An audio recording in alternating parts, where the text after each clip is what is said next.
নাই, একটা মাইক্রোফোন। আচ্ছা, আমরা সবাই একটু সাইলেন্স থাকি। আমরা আমাদের আজকে আমাদের মাঝে এই যে সময়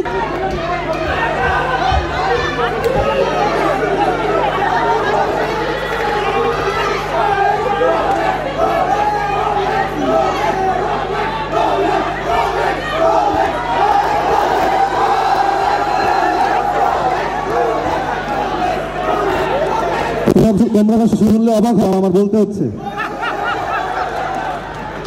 আমার সোনার ফোন পানিতে পড়ে গেছে, মন খারাপ। সাকিব আল হাসান মোবাইল পানিতে বলে দিচ্ছে।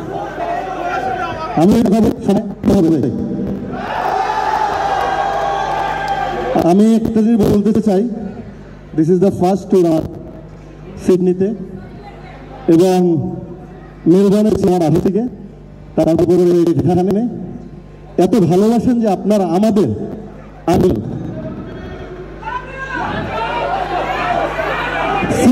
সিডনির দিকে এক টুকরো বাংলাদেশ আমার।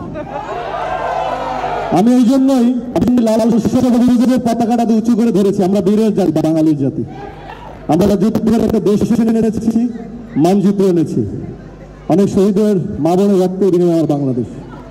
আমি এমন একজন মানুষকে কথা বলবো আপনাদের সামনে, যিনি না হয়তো বা মেলবোর্ন সিডনি পর্যন্ত আসা হতো না, যিনি অনেক কিছু চড়াই উতরাই ত্যাগ করে আমাদেরকে এক কথার মধ্যে এখানে নিয়ে এসেছেন। Himi Hossain, come here my dear friend.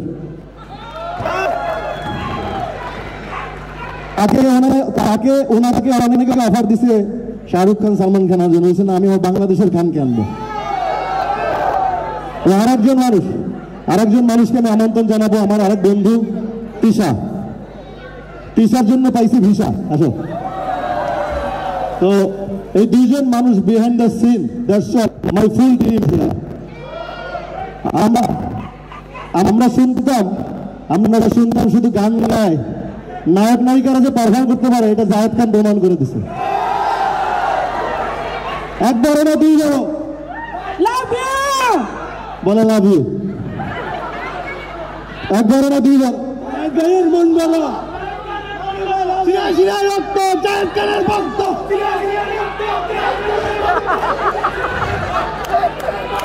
তো এই দুইজন মানুষ ডিজিএন এর কর্ণধার এবং আরেকজন তিশা, ফাগুনার চেয়ারম্যান, বন্ধু দুজনই। অনেকদিন থেকে ওরাই কনফিউজ, বলে নায়ক নায়িকারা কি করে। আমি এনেই দেখো কি করে।